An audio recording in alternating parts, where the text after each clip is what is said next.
Hello friends, welcome to my YouTube channel MAG tuition centre 2.0।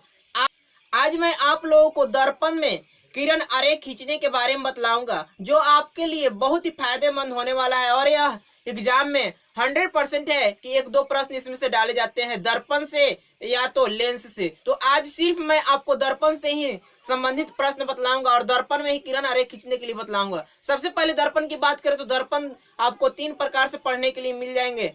ठीक है, जैसे कि पहला आता है समतल दर्पण, दूसरा आता है उत्तल दर्पण और तीसरा आता है अवतल दर्पण। तो मैं आपको अवतल और उत्तल दर्पण पे किरण आरेख खींचकर ही बतलाऊंगा, क्योंकि समतल दर्पण में जिस प्रकार की वस्तु होती है उसी प्रकार का उसका फिगर यानी कि तस्वीर बनता है, इसलिए समतल दर्पण की किरण आरेख नहीं बनता है।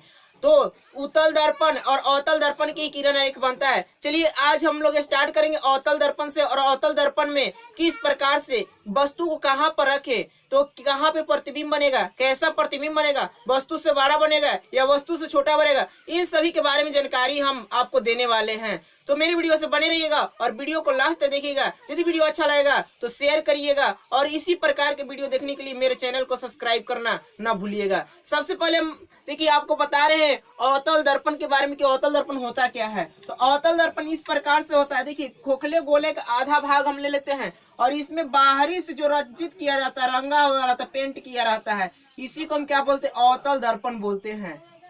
ये अवतल दर्पण हो गया। और इसी में हम क्या करेंगे, आपको किरण आरेख खींचकर बताएंगे कि वहां पर रखे तो कैसा प्रतिबिंब प्राप्त होता है और वस्तु से बड़ा प्राप्त। ये जो है यहाँ पे देखिए ये दर्पण है। दर्पण इसको हम नाम देंगे एम और एम डैश से।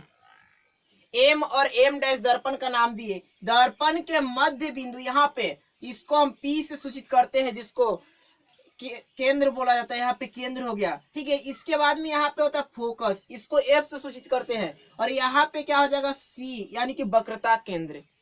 पी एफ सी याद रखेंगे, पहले पी एफ उसके बाद में सी। एफ जो हो गया फोकस हो गया, सी जो होता है वक्रता केंद्र होता है। इसका जो होता है मुख्य अक्ष बोलता है ध्रुव, जिसको हम बोलते हैं ध्रुव।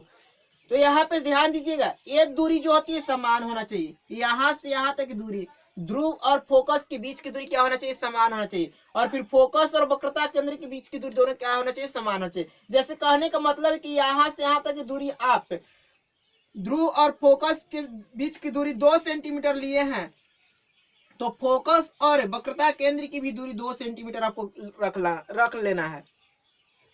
फिर से समझिएगा, यहाँ पे जो है अब जैसे कि यहाँ पे दिया गया है कि जब वस्तु अवतल दर्पण के फोकस पर स्थित हो तो अवतल दर्पण पर बने प्रतिबिंब का किरण आरेख बनाए। किरण आरेख खींचने के लिए कह रहे हैं। दर्पण कौन सा है, तो दर्पण है अवतल दर्पण। तो सबसे पहले क्या करना है, अवतल दर्पण आपको बना लेना है। इस प्रकार से अवतल दर्पण होता है। इसको बाहरी से रंग दीजिएगा। अवतल दर्पण जो होता है बाहर से रंगा हुआ रहता है और भीतर से रंगने के बाद क्या होता है, उत्तल दर्पण हो जाता है। तो बाहरी से हम क्या कर दे रहे हैं, इसको रंग दे रहे हैं।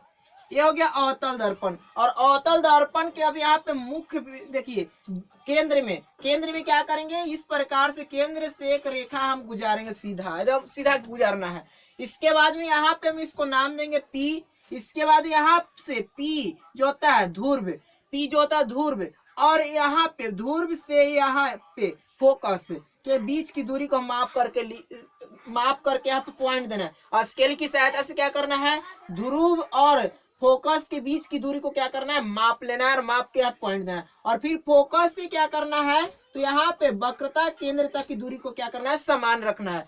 फिर से समझिएगा, ध्रुव और फोकस के बीच की दूरी को क्या करना है, समान रखना है। और फोकस और वक्रता केंद्र के बीच की दूरी भी क्या करना है, समान रखना है। जैसे कि इसकी दूरी 2 सेंटीमीटर तो ये इसकी दूरी भी 2 सेंटीमीटर, इसकी दूरी 3 सेंटीमीटर तो इसकी दूरी भी 3 सेंटीमीटर। इस प्रकार से क्या करना है, कर लेना है। और इसके बाद में नेक्स्ट कंडीशन क्या करना है आपको, तो जहां पे वस्तु को कह रहे रखने के लिए वहां पे वस्तु को हम क्या करेंगे, रख लेंगे। तो वस्तु कह रहे फोकस पे रखने के लिए तो हम वस्तु को क्या करेंगे, फोकस पे रख लेते हैं। इस प्रकार से वस्तु को क्या किया, फोकस पे रख लिए।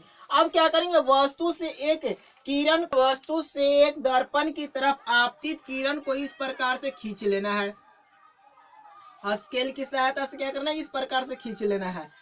ये आपतित किरण हो गया। और इसी आपतित किरण को फिर क्या करना है, मुख्य फोकस से होते हुए परावर्तित करना है। तो मुख्य फोकस से होते हुए इसको क्या करेंगे, परावर्तित करेंगे इस प्रकार से।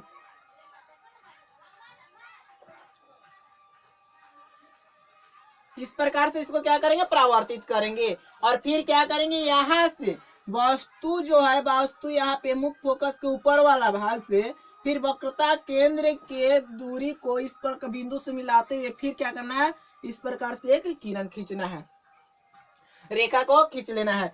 अब ये देखना है कि वस्तु जहां पे ये दोनों रेखाएं आपस में कटेगी, दोनों रेखाएं जहां पे भी आपस में कटेगी वहां पे वस्तु का प्रतिबिंब प्राप्त होगा। ठीक है, वहां पर वस्तु का क्या होगा, प्रतिबिंब प्राप्त होगा। तो यह जो है इस प्रकार से देखिए, मुंह जो है पतला होते जाएगा इस प्रकार से, अगला मुंह क्या हो रहा है, पतला होते जा रहा है इस प्रकार से। और यहाँ ये जहां पे जाकर के सट कर कटेगी वहीं पे क्या होगा, वस्तु का प्रतिबिंब मिलेगा। जैसे कि बहुत दूर पे कट रही तो हम क्या कहेंगे, वस्तु अनंत पे, ठीक ना। प्रतिबिंब कहाँ प्राप्त होगा, तो अनंत पे। कैसा प्राप्त हो रहा है, तो उल्टा प्राप्त होता है। कैसा प्राप्त होता है, उल्टा। तो लिखेंगे सबसे पहले अनंत पे मिलेगा प्रतिबिंब। प्रतिबिंब कहाँ बन रहा है, अनंत पे। दूसरा कंडीशन आपको लिखना है कि कैसा बन रहा है, तो उल्टा बन रहा है। कैसा बन रहा है, उल्टा बन रहा है। फिर उसके बाद में लिखना है तो वस्तु से बहुत बड़ा बन रहा है। क्या हो रहा है, वस्तु से बहुत बड़ा, वस्तु से बहुत बड़ा बन रहा है। ठीक है, इस प्रकार से जो जो भी इसमें शर्त हैं उन सारे शर्त को क्या करना है, आपको लिख लेना है। और कहीं भी आप वस्तु को रख करके इसी प्रकार से प्रतिबिंब,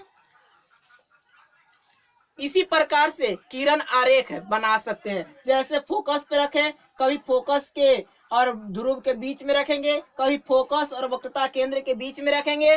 ठीक है, इस प्रकार से कभी अनंत पे रख कर बना सकते हैं। यानी कि सेम कंडीशन सब में एक ही होता है। जितना भी तरीका है वो सारा तरीका ये कहीं है, वस्तु के आप कहीं भी रखिए और तल दर्पण में आपका किरण आरेख इसी प्रकार से खिंचाएगा। यदि वीडियो अच्छा लगा है तो लाइक करें, शेयर करें और इसी प्रकार के वीडियो देखने के लिए मेरे चैनल को सब्सक्राइब करना न भूलें। Thanks for watching. अब हम अगले वीडियो में मिलेंगे और अगला वीडियो जो होगा आपको लेंस में किरण आरेख खींचने के बारे में बताया जाएगा। उसमें कि लेंस में किस प्रकार से किरण आरेख खींचा जाता है।